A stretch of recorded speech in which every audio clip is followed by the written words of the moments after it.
Hello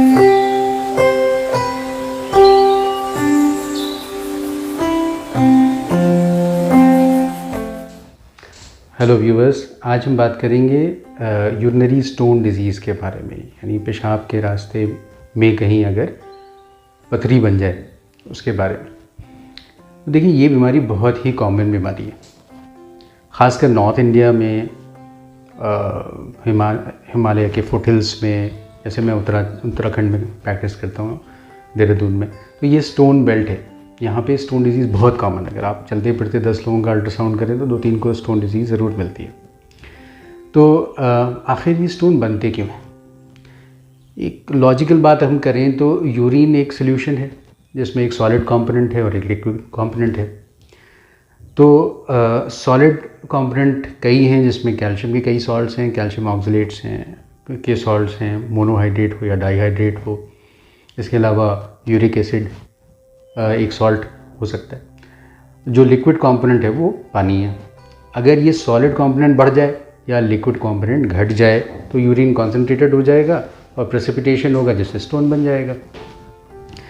तो reasons कई हो सकते हैं, लेकिन जो कॉमन रीजंस हैं, एक तो ये कि ये जेनेटिक भी होता है। कई बार फैमिली में स्टोन डिजीज़ रन करती है। फिर ज्योग्राफिकल कि भाई ये स्टोन बेल्ट है, यहाँ पे पानी जो है वो हार्ड वाटर है, तो कैल्शियम कंटेंट ज़्यादा है तो भी स्टोन बन रहा है।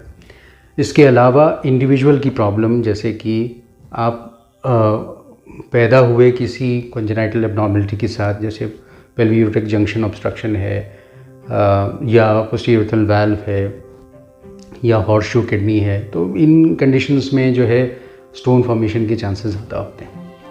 या फिर जैसे हम बात कर रहे थे कि आपका अगर पानी का इंटेक बहुत कम है तो स्टोन के चांसेस काफ़ी होते हैं। कई बार इन्फेक्शन के बाद भी स्टोन बनने के चांसेस होते हैं, और कई बार स्टोन की वजह से भी इन्फेक्शन हो सकता है। कुछ लोगों में यूरिन में जो स्टोन फॉर्मेशन के इनहिबिटर्स हैं, यानी जिन चीज़ें प्रिवेंट करती हैं स्टोन फॉर्मेशन को, उनकी कमी होती है, या स्टोन फॉर्मेशन के प्रोमोटर्स की ज़्यादती होती है। तो इन सब रीजंस की वजह से स्टोन्स बन सकते हैं। अगर स्टोन होता है तो प्रेजेंटेशन सबको मालूम है, बहुत सीवियर पेन होता है। ऐसा पेन कि आपने जैसे पहले कभी बर्दाश्त ही ना किया हो, ऐसा दर्द। और वो शुरू होता है फ्लैंक से और लॉइन की तरफ जाता है, लॉइन से ग्रोइन की तरफ जाता है ना। और साथ ही पोली की पेन होता है, ऐठन वाला दर्द होता है। पेशाब में रंगत में चेंज आ सकती है, यानी ब्लड आ सकता है। पेशाब करने में दिक्कत हो सकती है, लगता है कि पेशाब लग रहा है मुझे लेकिन पास नहीं हो पा रहा है। कुछ लोगों को बुखार भी आ सकता है अगर साथ में यूरिनरी ट्रैक्ट इन्फेक्शन हो तो यूजुअली ये सीवियर पेन के साथ यूजुअली लोग पहुंचते हैं इमरजेंसी में, जिसमें इंजेक्शन लगाना पड़ता है। फिर जब आप अल्ट्रासाउंड कराते हैं तो पता चलता है कि भाई स्टोन है।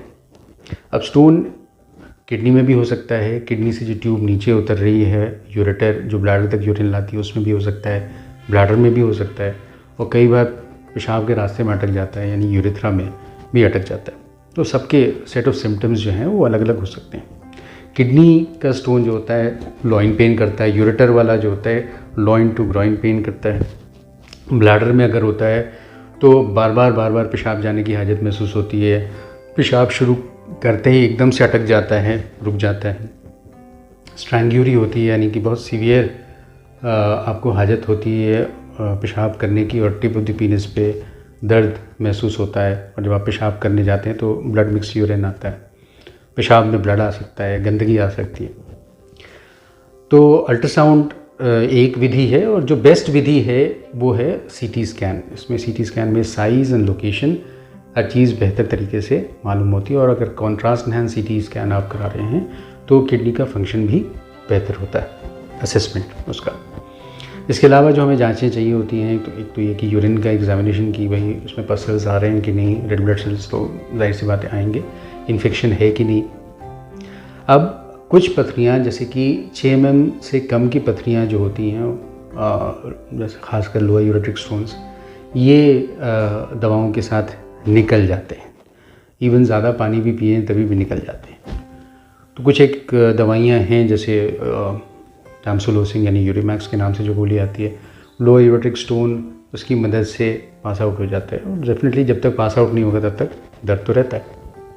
लेकिन अगर 6 mm से ज़्यादा की पथरी है, या छोटी भी पथरी हो लेकिन किडनी पे ख़राब असर आ रहा हो, किडनी फंक्शन कम कर रही हो या फीवर आने लगे, तो ऐसे में इंटरवीन करना बहुत ज़रूरी होता है।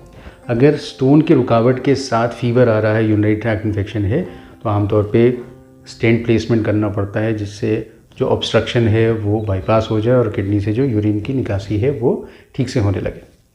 अब लोकेशन के हिसाब से सर्जरीज़ होती हैं। मान लीजिए किसी को किडनी में पथरी है, तो किडनी के स्टोन्स के लिए कई ऑप्शंस हैं। एक तो नॉन सर्जिकल ऑप्शन है, जैसे ESWL कहते हैं, जिसमें कि मरीज़ को मशीन में लटाते हैं, स्टोन को फोकस करते हैं और शॉक वेव्स जनरेट करते हैं मशीन से, जो कि फोकस की जाती हैं स्टोन पे। स्टोन जो कि क्रिस्टलाइन स्ट्रक्चर है, उस पर जब एनर्जी मिलती है तो वो टूटता है और पेशाब के ज़रिए ये स्टोन के टुकड़े निकल जाते हैं। तो एक तो ये मैनेजमेंट है, लेकिन बहुत बड़े स्टोन्स इससे नहीं मैनेज किए जाते हैं, वरना ये टुकड़े जाके यूरेटर में ऑब्स्ट्रक्शन, स्ट्रेन सांसें कहते हैं उसको, ये कॉज करता है, तो फिर वो एक इमरजेंसी बन जाती है। इसके अलावा जो ट्रीटमेंट ऑप्शंस हैं, एक PCNL कहलाता है, परक्यूटेनियस नेफ्रोलिथोटमी, जिसमें कि आप किडनी के अंदर एक ट्रैक बना के एंडोस्कोप ले जाते हैं, स्टोन को विजुलाइज करते हैं और या तो कंप्रेस्ड एयर की मदद से, यानी न्यूमेटिक लिथोक्लास्ट इस्तेमाल करके या लेज़र का इस्तेमाल करके आप स्टोन को तोड़ते हैं और उसी ट्रैक से निकाल लेते हैं।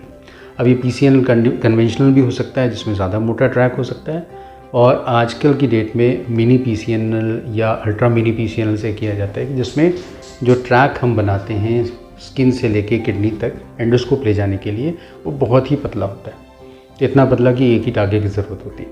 ठीक है, तो इसके बाद यूजुअली एक स्टेंट डाला जाता है, जो 2 हफ्ते तक रखा जाता है। आजकल जो नई विधि आई है वो RIRS की है, रेट्रोग्रेड इंट्रारीनल सर्जरी, जिसमें हम पेशाब के रास्ते ये करते हैं। तो उसमें एक फ्लेक्सिबल यूरोट्रोस्कोप का इस्तेमाल किया जाता है, लचीली दूरबीन का, जो कि किडनी तक जाती है, स्टोन विजुलाइज करते हैं हम, और लेज़र की मदद से स्टोन का चूरा बना दिया जाता है। बड़े बड़े फाइबर जो टुकड़े होते हैं उनको हम बास्केट से, डॉर्मिया बास्केट से निकाल लेते हैं। ठीक है, तो ये किडनी के स्टोन्स का मैनेजमेंट हुआ। यूरेट्रिक स्टोन्स को हम URS यानी यूरेट्रोरिनोस्कोपी की मदद से निकालते हैं, जिसमें एक सेमी रिजिड पतली दूरबीन यूरेट्रोस्कोप का इस्तेमाल करके स्टोन को विजुलाइज करके लेज़र की मदद से या न्यूमेटिक लिथोक्लास्ट की मदद से तोड़ के निकाला जाता है और स्टेंट डाला जाता है।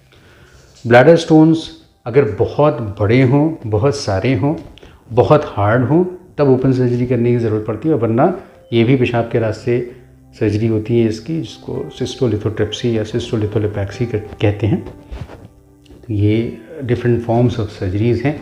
अब इसमें क्या आदमी करे कि प्रिवेंशन हो, तो सबसे मेन चीज़ प्रिवेंशन का ये है कि आपके हाथ में इतना है कि आप लिक्विड इंटेक अच्छा रख सकते हैं।